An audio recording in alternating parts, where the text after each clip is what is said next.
Hello, everyone. This is Matthias Einig from Rencore, and I welcome you to our webinar about building client-side web parts with the SharePoint Framework, together with Andrew Connell and Waldek Mastykarz. Hope everybody can hear me and can see the screen. If you can, please tell us in the chat. I see. Can you please switch? Yeah. So we have today with us Andrew Connell. Many of you know him probably already from many events where he has been speaking, a veteran in SharePoint and Office 365 development, Microsoft MVP, and also the founder of Voitanos, a training company where AC is giving all his knowledge to everyone who wants to join that. And then with me is also Waldek. Probably everybody who knows Andrew knows also Waldek. He is a product owner at Rencore and also an MVP, and both of them are going to tell you all about the SharePoint framework. One more thing before we start. You can use, if you have questions during the webinar, you can use the Q&A functionality. So please don't use the chat, because the chat is basically impossible to follow and impossible to answer. There should be a button to open the Q&A window. You can ask a question, and then either Waldek or AC are picking up the questions during the webinar, and then we will pick up some at the end and answer them also live. The most frequent question we get with the webinars, is this recorded? Yes, it is recorded, and you will get the recording afterwards. So far, thank you very much, and I'll hand over to AC. Thank you for coming. Thank you very much, Matthias. So just make sure everybody can hear me. Just make sure that either Waldek or Matthias, if you guys can let me know that you can hear me just fine. All great. Perfect. Fantastic. So first of all, everybody, thanks for showing up today. I also want to thank Rencore for co-hosting this, or allowing me to co-host this, and Rencore to host this webinar to talk about the SharePoint framework with you guys.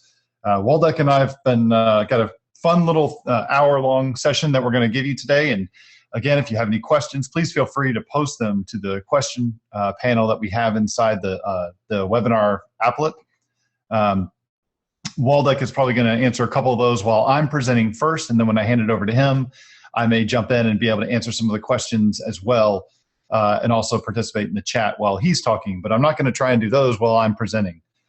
Just real quick, if you have not heard of me, or you've never seen this ugly face that you see on there on the screen, my name is Andrew Connell. You can find me on Twitter or on my blog that you see listed there on the slide. I'm a Microsoft MVP, have been an MVP now since 2005, I think, for different SharePoint derivatives, and now I'm up to Office development and servers and services. Also co-host a podcast called the Microsoft Cloud Show, the weekly episodes that we publish about the Microsoft Intelligent Cloud on a weekly basis. Been doing that now for about 3 years, or over 3 years. And as Matthias said too, I've also got an on-demand video training company, but I'll mention a little bit more about that at the very end when I got a couple freebies to offer everyone who is participating today. And everybody who did not participate, they are going to be missing out. So I'm a developer, and that means that I don't have any more slides. So we're going to get out of slides here, because they're not all that important. And before I start off with my demo here, let me just kind of give you a little bit of perspective here on what we're going to talk about. So the title of the webinar is about building client-side web parts using the SharePoint framework. And Waldek and I, we talked a little bit about what we're going to cover in this session. And while there's a lot of people who have already done stuff, shown things about how to create things with the SharePoint framework, and there's tons of demos and stuff, what we wanted to focus on, as we said in the abstract for the webinar, was talking a little bit more about kind of tips and tricks. I'm working on a SharePoint developer video course, SharePoint framework development video course right now, and I've surveyed a lot of people and asked a lot of questions. And what I'm finding is a very consistent theme around most developers. The biggest problems that I see people having a problem with here with the SharePoint framework really has nothing to do with the SharePoint framework. It's all about getting into the SharePoint framework. It's all about, everything you need to get to that point to actually build something. So it really comes down to the development tool chain and understanding what that story looks like. And then also just the languages and the tools that we're used to using, because most people that are working with the SharePoint framework are traditional SharePoint developers. And so they're coming to SharePoint development using the SharePoint framework, but they're used to using Visual Studio and having all the wizards and dialogues and compiled languages and such. If you haven't seen it with the SharePoint framework, that's not the case. There is no Visual Studio integration. There's no tools for Visual Studio. At least today there's not. We don't have any information about any new ones coming. But what we do now is we do everything a lot more command line kind of stuff, a lot more stuff with text editors and those things. So what I want to do in my first part of this webinar is I want to kind of show you a little bit of the tips and tricks of stuff that I do that I find making it easier to get around in a SharePoint framework project, or really just use this modern style of web development. And also some TypeScript tricks, because that's the other big challenge I see people having is, they may have done some JavaScript stuff, but TypeScript is this kind of a new kind of a thing that they're not as familiar with. There's an interesting little survey that came out recently by Stack Overflow. Actually, I think it came out this morning or yesterday, where it shows that TypeScript is one of the most interesting languages or loved or wanted languages by most developers that are out there. At least it was very high on the list. So let me go ahead and just jump right in. And let's start going and starting to create one of these, start to see what this stuff looks like. So here I'm on my Mac OS, my MacBook here. And don't worry about if you're on Windows or if you're on Linux. All this stuff is the exact same. My terminal here might look a little bit different, but the Windows experience is basically the same.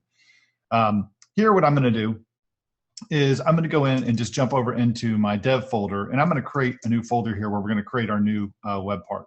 So I'm going to call this Rencore 01, and then I'm just going to switch over to that directory. Now, from here, I want to go create my first webinar, or my first webinar. I've never done this before, guys. It's my first time.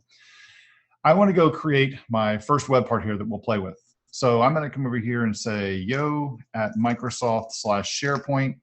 I've already installed a bunch of stuff to kind of get going with this, as I'm sure you've seen in the tools before, where I can see a list of all the things that I have installed here on my using Node and NPM. As you see there, I've got all the basic stuff that you need for doing SharePoint framework-based development there. Oh, we're in the wrong one. Use 7.7.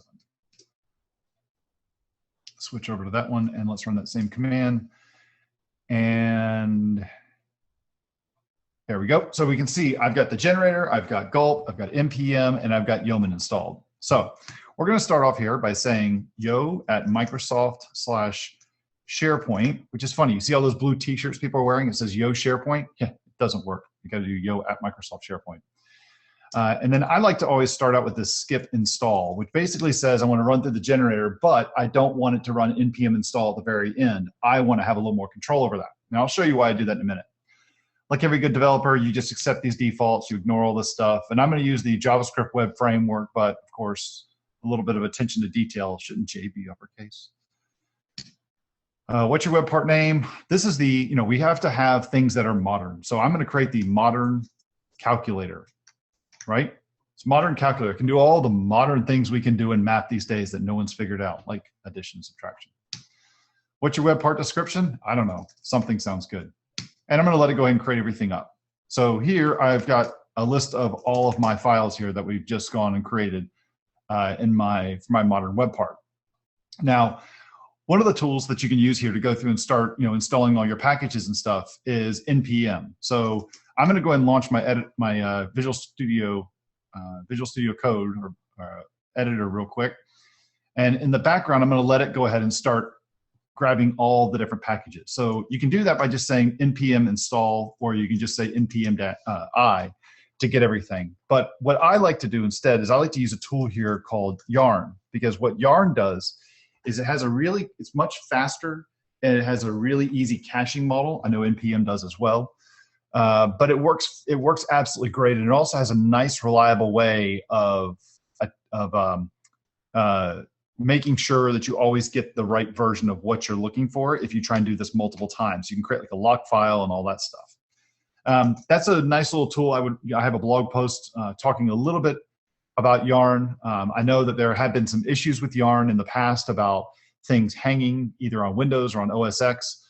The very latest versions of that were supposed to fix that issue that was found. There was a deadlock issue that people were running into, where it would be installing all the packages and it would get to the very end, just kind of sit there. That has not been merged into the main branch, so it's not out there, but it will be coming. It will be coming soon. All right. So I am going to instead just run npm install, and I'll let that run in the background. We don't need to wait for that to finish. So we'll just see that running in the background. All right, so that was the one thing that I wanted to show. The other thing that I do want to show here, and when this is finished, or I do want to at least explain real quick, is that this is a SharePoint framework uses Node for a lot of its development tools, and it uses Node uses a tool called npm, which is just like NuGet if you're a .NET developer. But npm is a different model of going through and pulling all the packages down. Now, one of the tricks with this, and this is not exclusive to the SharePoint framework, is that when you pull down different packages, the more dependencies you have, the greater risk there is that something upstream has changed and is all of a sudden going to break your builds. I would recommend go check out my blog, andrewconnell.com. I put a blog post up this morning that kind of explained how Microsoft recently broke their own builds on Sunday afternoon. And it was perfect timing, unfortunately for me, because it blew up all my demos right as I started working on them for a user group talk I was giving on Monday.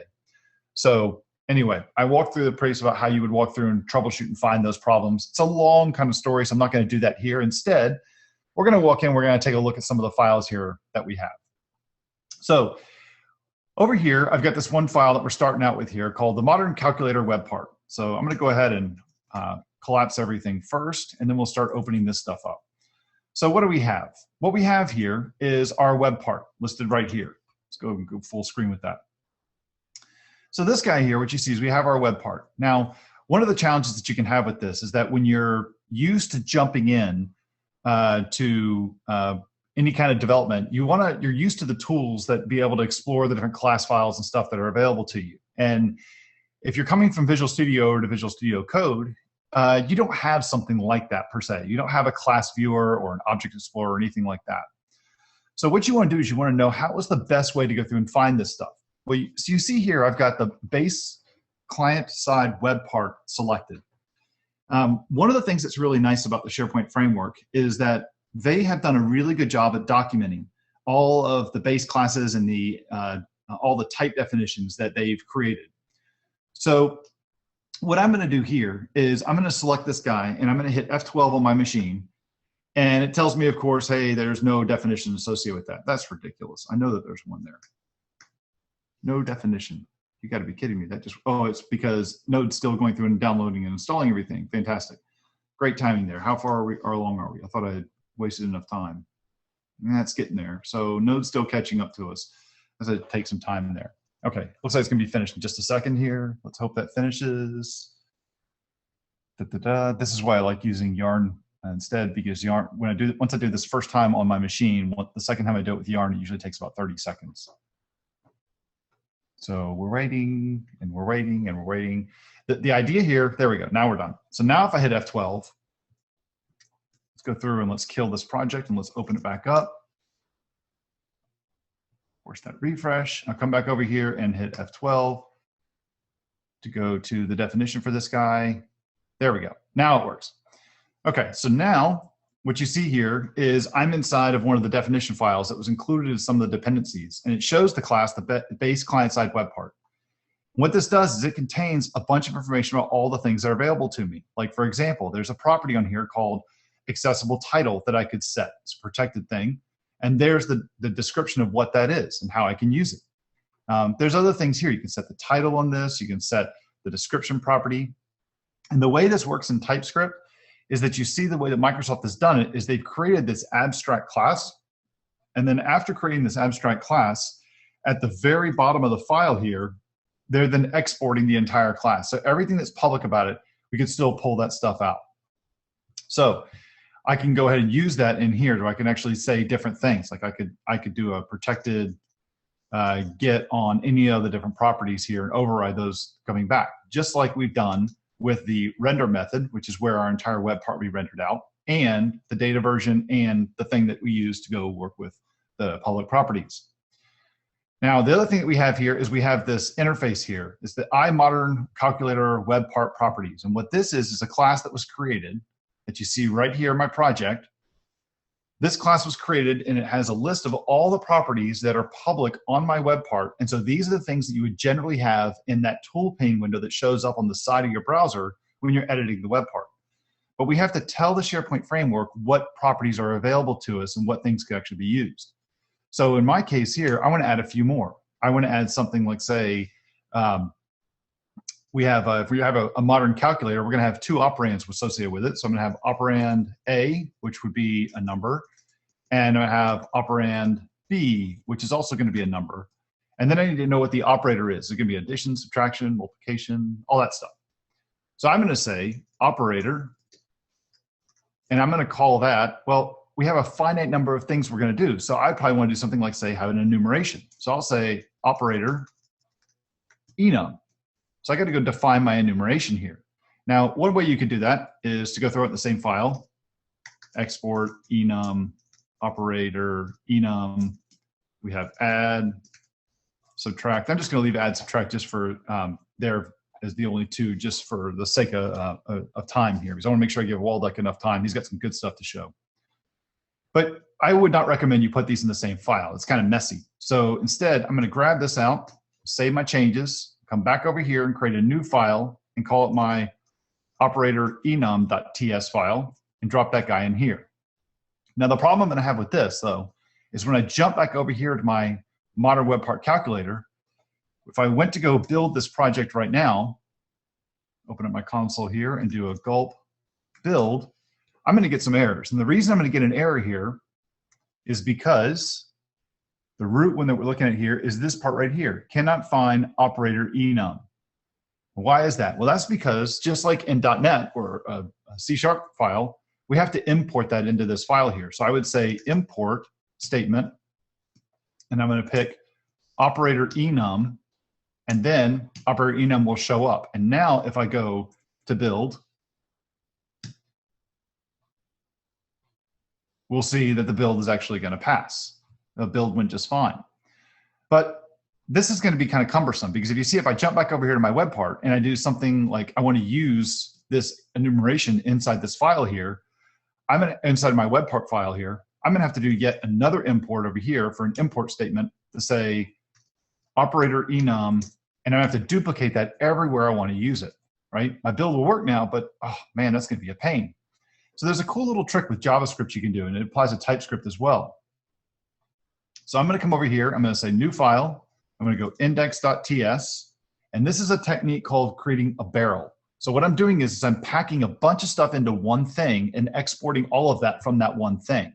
So I can do export everything from the operator, got to put this in quotes, operator enum.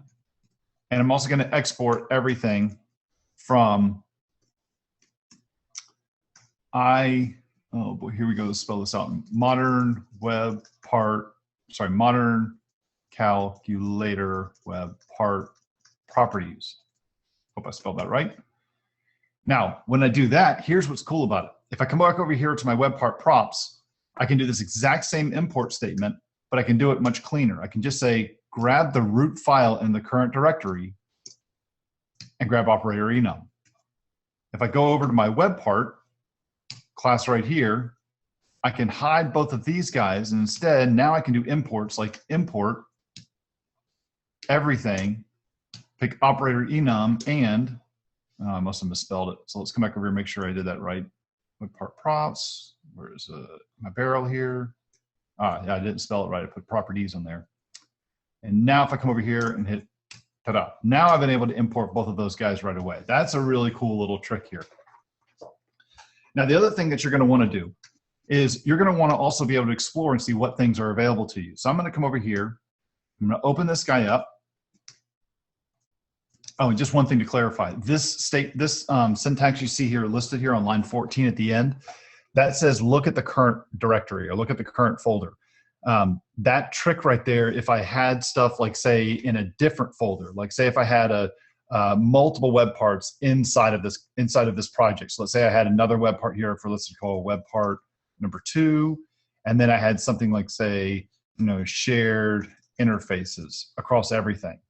So the way I'd actually get to those shared interfaces is I would have to first, these are all relative paths, I would say first, go back up one folder. So that double dot right there is going to get me out of the current web part folder. So again, I'm on this file. That's going to jump me out of Modern Calculator up to the web part section.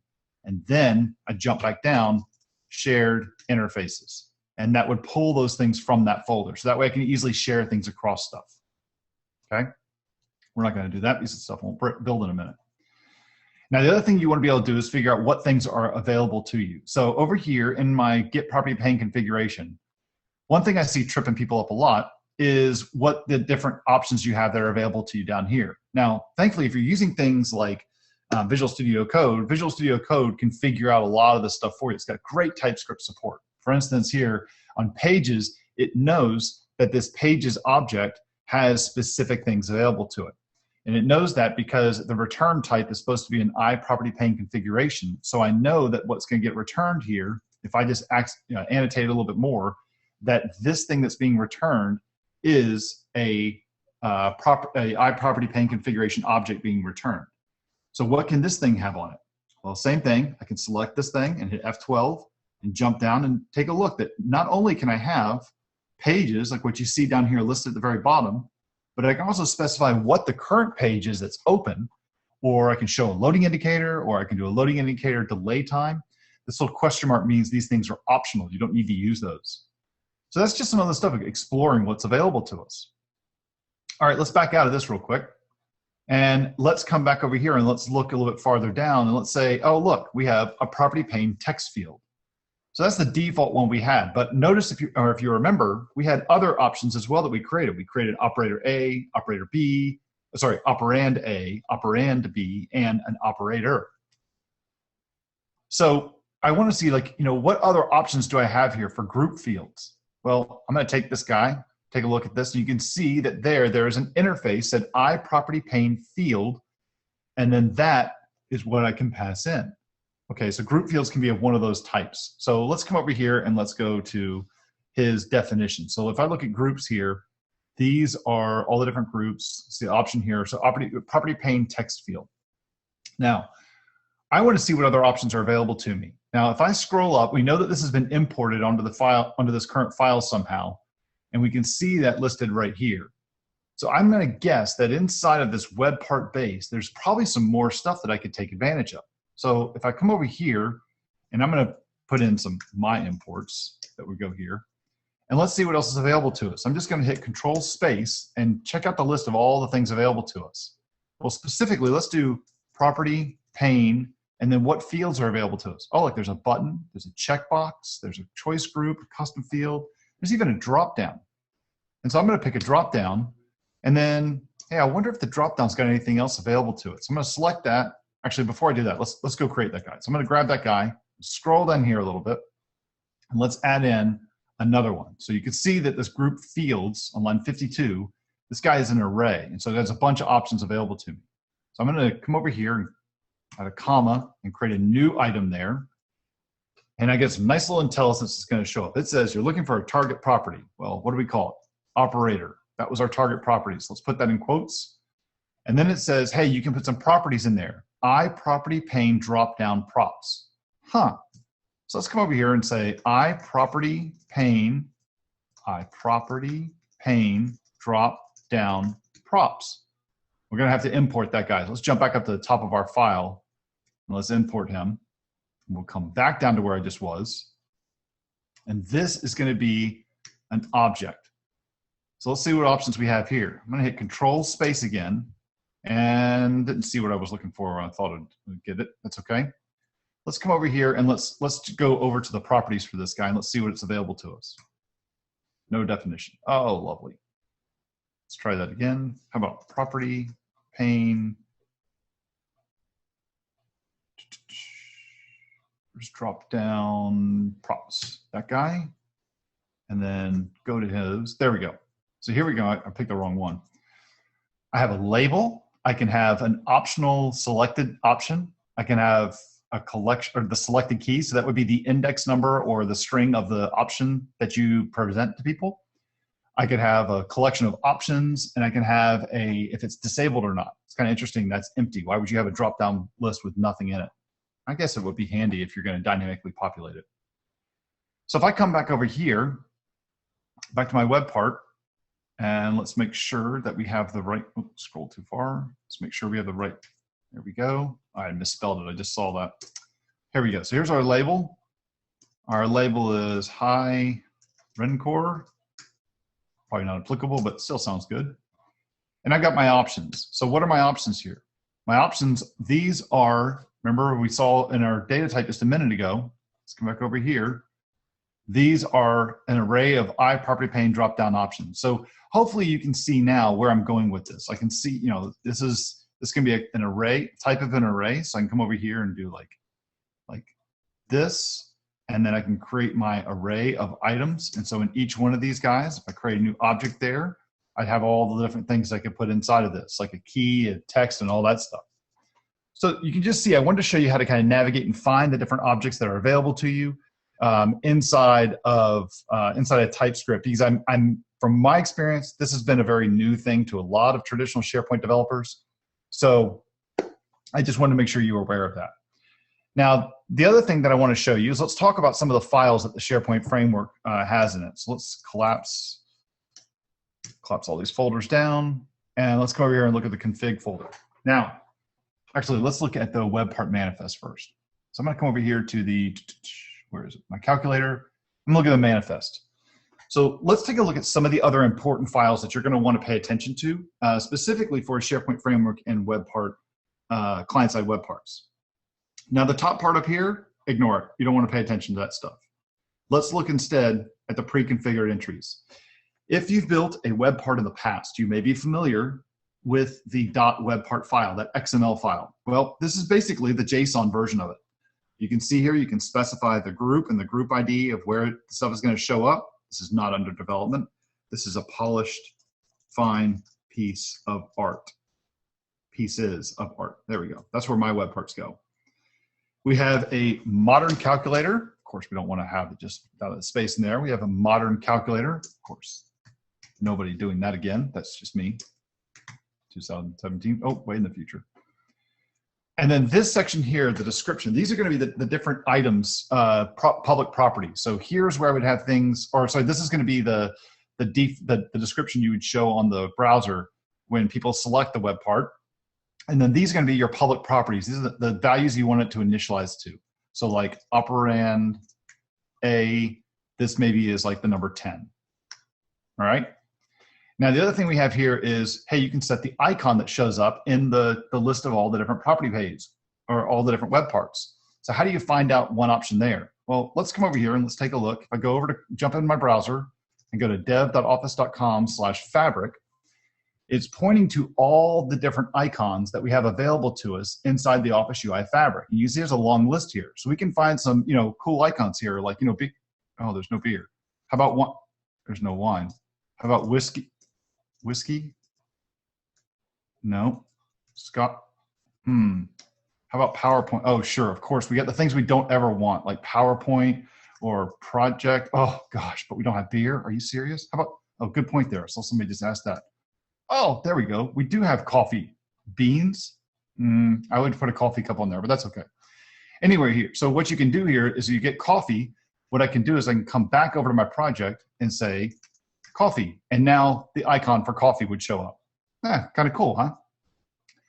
We also have these other config files I want to run through real quick, and then I'm going to hand it over to Waldek. So here we got things like a config file, a bunch of external files. This is going to be a long discussion that I'm not going to do right now. I'm not sure if Waldek's going to touch on this, but referencing external libraries in your web part, it's tricky, and you want to make sure you get it the right way. So that's something you definitely want to go read up on. How about copying assets? This is kind of say, hey, where are my files that are going to get deployed up to a CDN? You can package up all your stuff and ship it to SharePoint in the web part, or you can take the your assets and deploy them to a CDN, either a CDN that you maintain, like an Azure or Akamai or AWS or one of those, or you can do one that comes from, I don't know, from what do you call it? From the Office 365 included CDN. Waldek just said he is going to be touching on the referencing external libraries. So there we go. And there's a nice little funny exchange going back and forth in the chat. Don't pay attention to the chat. Pay attention to me. I got just 6 seconds left. So here, this is where this deploy Azure storage. This is where I'm going to go fill in these values to go upload stuff to my Azure CDN.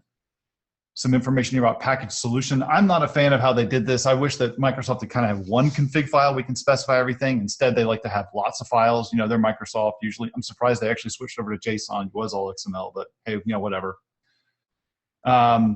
This is also a little annoying here. The TS lent. These are all the settings for doing my code coverage and testing and stuff on my project when I build the TypeScript. But it's a bit annoying to me because, oh well, they stuck it in the config file. Usually you put that stuff here in the root, but unfortunately I put this other garbage in here that we don't need. Anyway, so that's just a touch on a few things that I wanted to give you a little bit of a tour on some important files and how to get around, find certain things with TypeScript and using barrels and with TypeScript and JavaScript that I wanted to show you some of my tips and tricks that I find to be really valuable. Now what I would like to do is I'd like to hand it over to Waldek, who's probably got some even cooler stuff than I had to show for all of you guys that are listening. So have at it, Waldek. The floor is yours, and I'll jump over and try and answer some of these questions in the QA panel for us. Excellent, AC. Thank you. Let me share my screen and please let me know when you can see it. You should be seeing it all as well. Full screen editor, Visual Studio Code. Let me know when you're on. All good. All right, awesome. So as you've seen, you can quite easily build these new Webpart using the new SharePoint framework. And when you do, AC showed how you can do it using vanilla approach, like no library, but oftentimes you actually will use a library. You will use either Angular, jQuery, Knockout, React, Vue, or whatever, right? And the first step that you will do is to add the library to project, right? In the past, if you've worked with C#, you use NuGet. And similar way, here you would use npm, right? So, for example, if I wanted to add Angular, I would type something like npm install Angular. And if I did that, npm would reach out to the internet, would download Angular, and would install it to project. Now, there's one thing wrong with that. If I did that and would commit my source, if developers in my team would grab that source and restore dependencies, they would not have Angular in it. Why? Because here, if I open the package.json, there is no reference to it. So we only have the dependencies that are available there out of the box. To solve this, what you have to do always is to add here --save, right? So with that, you will add dependency to the list. So Angular would be included here.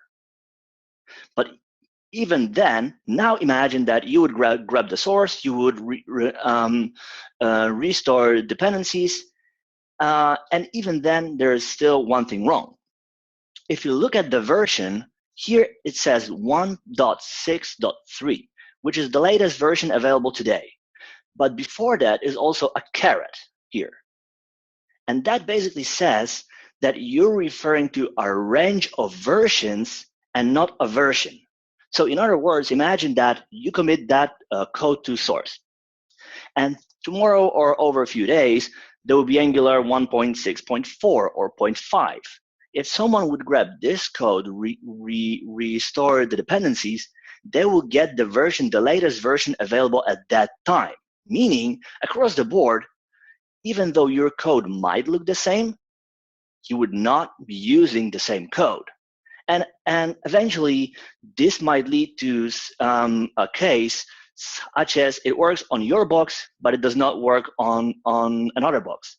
And even though the code is the same, it would not be exactly the same, right? And that would be a hard thing figure out, because if you would compare the code, it would be exactly the same code, but dependency is not, right? So one way to work around that is to say here, -- save exact. And with that, npm will omit the caret. So what you will see is this. You will get the exact version that you want. But there is still one thing wrong with that. Now, dependencies can have their dependencies as well. And oftentimes, these dependencies are also in a range. So even though here you say 1.6.3, let me show you a sample package that we get, for example, from Microsoft. If we go to the SP build web, and if we open the package.json for that, you can see here that all of these are also in a range, right? So even though you will log dependency for the package that you install, down the chain, there is still a range that you work with, meaning across the board, you might have different versions of code. One way to fix that for good is to use npm shrink wrap. And with that, what it does, it will go through all of dependency tree, everything. So it will get dependencies of your dependencies and their dependencies as well, and will write the currently installed versions of all packages that you have. And with that, that will create a one big file called npm-shrinkwrap. And here you can see the versions that are installed. So even though originally that was a range, you can see here that it's installed 1.1.19. So the next time somebody restores dependencies, they will get exact the version listed in npm shrink wrap, right? All right, imagine now that you got all of the code correctly and you create a new project with Angular, such as the one that I have here. So here I have a project with two web parts in them, Hello World and Hello World 2. And the web parts that I have here don't really do much. So they have a reference to Angular, and then they show a message. So let me show you how that works and what they are. Gulp serve, and that will build the project, transpile the code, package it, start a local server, and also open the browser, right? And with that, we'll be able to see the web part here. And here we can see some text that we have here as well, right? So it's not really that complex stuff. Let me go back to editor. And here, if we go back to the dist folder that we have here, here you can see the files that I got from the build. So here are the bundles for the web part Hello World 2 and Hello World. Now let's have a quick look at the size of them. So here I will tell you they're dist. And now we can see that each of these two web parts is almost 1.3 megs. For a web part that only shows Hello World, well, that's quite a lot, isn't it? But it's not really fair, right? Because currently we run a debug build, right? So it's unoptimized raw code. So how about we optimize it? So we call gulp bundle -- ship. And that will actually create the same build, but then the last step will be to optimize the code, to crunch it, optimize, minimize it, and minify it. And with that should give us a smaller output. We are almost done, 3, 2, 1. Okay, and here I say dir dist.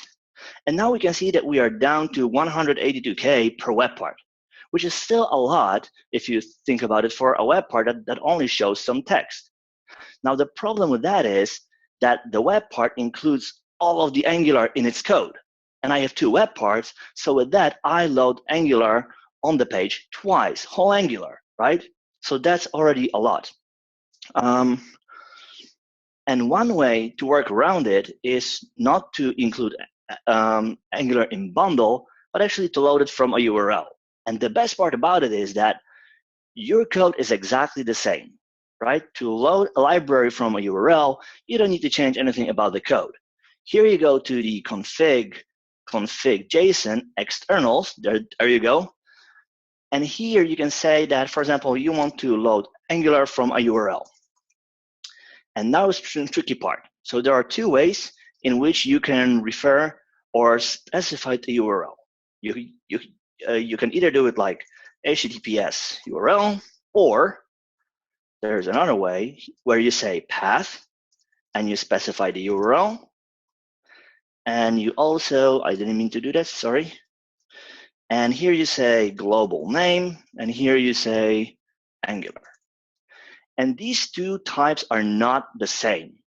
Depending on what kind of script you want to load, you use either the one or another. And what determines the way you load these scripts is the format of script, either whether this is a module script or a non-module script. So with that, you have to know what they are, what are the types, what are the differences, and which format is your script, right? So that's also another thing that you have to know. Now imagine that you've done all of that correctly. You have a package that you give over to admin, right? So you're an admin, and what you get is this file, this .sppkg file here, right? And if you think about SPFX solutions, they are actually built of two parts, right? One is the code that is being deployed to a URL that lives somewhere on the web. And then there is the .sppkg file with the manifest that only points to a URL, but the code isn't there. And being an admin, you have to be really aware what you are deploying. Why? Because the code that you are, or the web part that you are deploying will run under permissions of the currently logged in user. So in other words, if you come to a page, that code will run as you, and it can access whatever you can, right? So that's a big important thing. So in other words, whenever you get an .sppkg file, there are a number of things that you have to know. You have to know, first of all, from where the web parts code lives, right? Does it live on a location that you manage? Who is allowed to update the code, right? Because even if you would review the code today, if anybody can update the code, it could be that that code will not be the same tomorrow. Another thing that you have to know is if the web part uses external scripts, and if so, where does it load them from? Because again, these scripts also run within the context of the current user, and they can do everything that a user can do, right? So you also want to be able to track that. And also with regards to external scripts, oftentimes developers load them from externals locations such as a CDN. And the trick is that just because it is a CDN, it doesn't make it fast, right? Because not all CDNs are equal. So you also want to look at things such as, are the scripts being served zipped? Are scripts being cached on clients, right? Because all of that might decrease performance of your site as well. And the problem with that is that the sppkg file is basically a zip. And if you open it, there are some files in there, and you are interested basically in one XML here that contains the encoded manifest of the web part. So imagine that being an admin, now you have to go through all of that, plow through all of that, extract the URLs, download scripts, check them one by one, and do all of that manually, right? So that is not an easy thing. However, there is a good news, right? So you can do it more easily with SPCAF. SPCAF is a tool that we have built a Rencore that makes it easier for you to decrease the risks of building customizations. So being developer here, what you can do is you can say gulp SPCAF. Because we integrate with gulp, you can run that directly in project. And what we will do is that we build the project because we want to analyze as well the source as the output, right? And when the analysis is done, which is in a few seconds, you'll be able to quite easily see the potential issues that you might have in code. So all the things like the references that you did not include, and no shrink wrap and all of that, right? So here are the reports, and let me just start one. So let me just start the report that shows you the issues. And that will open in browser, and there you go. So apparently we have quite a few issues here. So first of all is that we load a Webpart from a location that has not been approved by an admin. So with that, the odds are high that whenever we ship the Webpart to admin, he will decline it, right? Another thing is that we miss a reference to Angular, and we actually miss it twice. So here, if we go back, we can see in package.json here that there is no reference to Angular. So we detected that as well. There is no shrink wrap. So in other words, whenever somebody else on the team gets the code, they will miss the dependencies as well, right? And also the fact that we included Angular in bundle, right? So also that is mentioned here as an issue as well. Now imagine being an admin, all you get is the SPPKG file, right? So with that, you can start SPCAF and drag and drop that SPPKG file to here and start analysis. So imagine now that without SPCAF, you would now have to plow through all of the zip file, extension URL, monitor the URLs, check the location, the headers, and all of that. And here, within a few seconds, you will be able to see exactly the same in our report. So the analysis is almost done. And here, if we go to quality, you can see that there are a few issues. And the most important part is that developers deploy the code to a location that you do not allow. So they try to load the web part from HTTPS, SPFX, blob, core.windows.net, which is not a location that you manage, right? So that's one. Two, apparently they load jQuery header and jQuery from a location that you do not support either, right? So here are the URLs. So you can really easily see all of that at here. And if you want some additional info about performance, that's included here as well. Like some scripts are not zipped. And also there's another thing that might be helpful to you in order to be able to see how the web part is built. So here you can see, for example, all of the external scripts that comprise the web part, right? So you can see all of that. So to recap, with SPCAF, developers can more easily avoid making issues, and if they make them, fix them easier. Because with every issue that we raise, we also show you the guidance to fix it. Architects with SPCAF can verify easily that the web parts that are being built according to the specs, right? So that the right URLs are being used, the right frameworks are being used, all of that and that. Admins with SPCAF do not need to blindly trust developers and people who actually provide them with packages, and can actually check for themselves if everything works according to policies, right? And actually the most important part, whether they will be able to support the package. Because imagine that all that the company knows is React, and somebody would build a web part in Angular. So imagine how painful would that be to support that.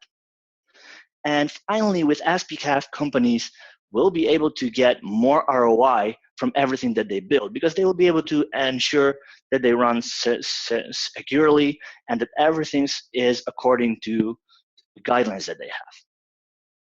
So with that, I would encourage you to try SPCAF, and you can get a trial with the SPCAF or the SPFX analysis from spcaf.com.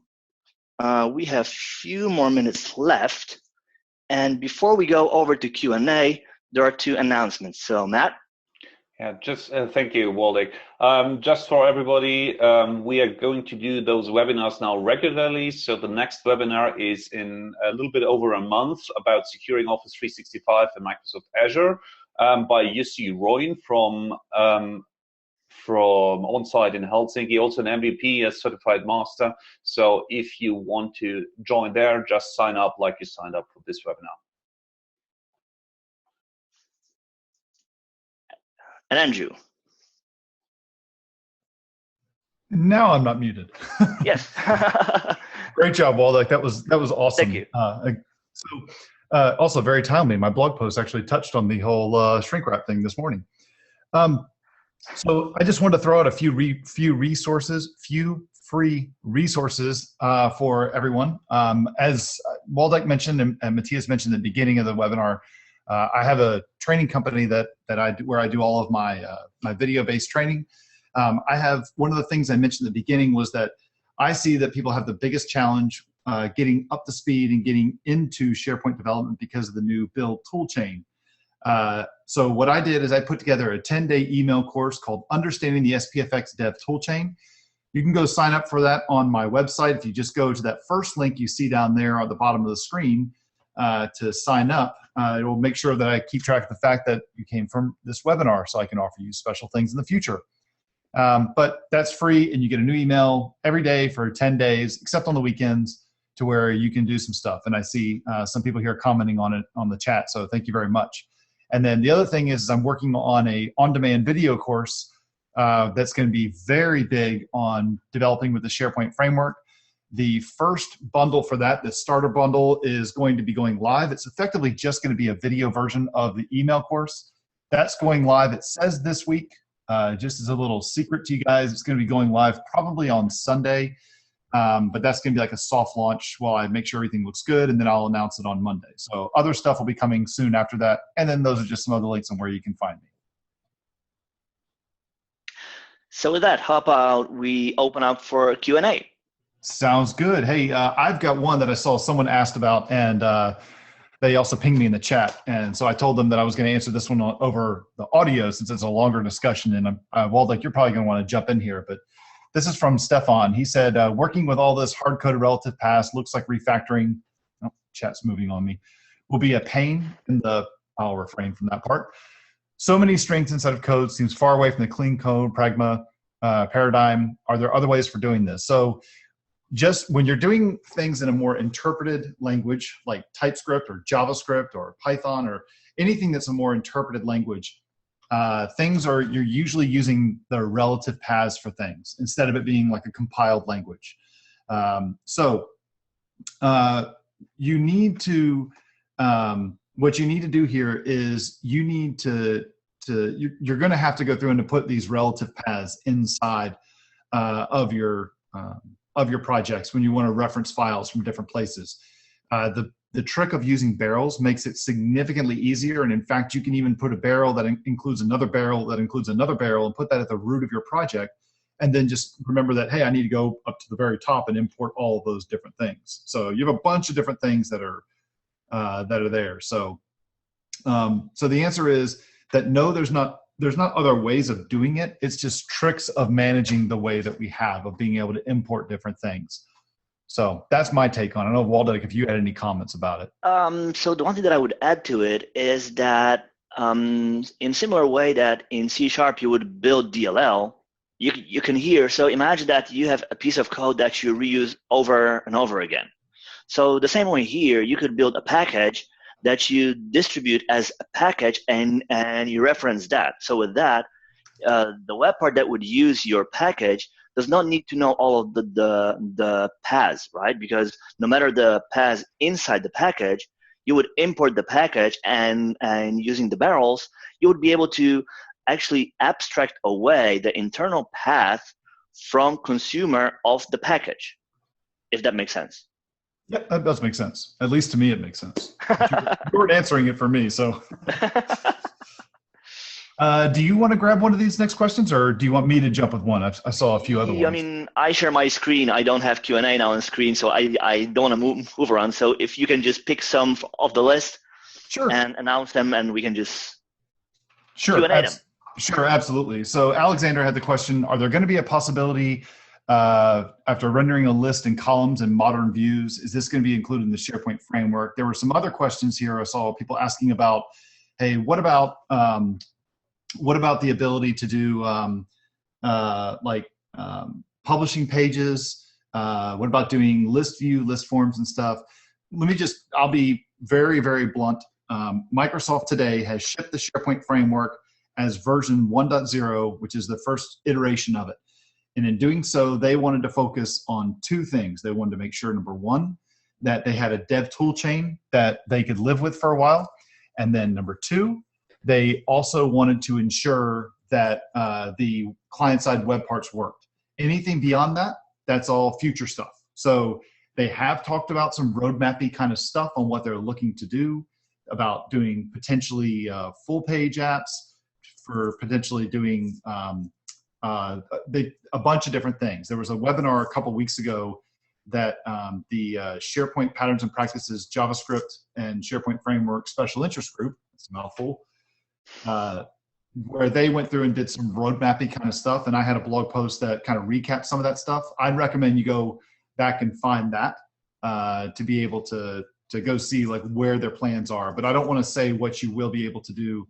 I've been doing SharePoint development for way too long where I don't say, here's what we're going to be able to do in 6 months. I wait to see it's actually available to us, and then I actually try it, and then I say, yes, now we can do it.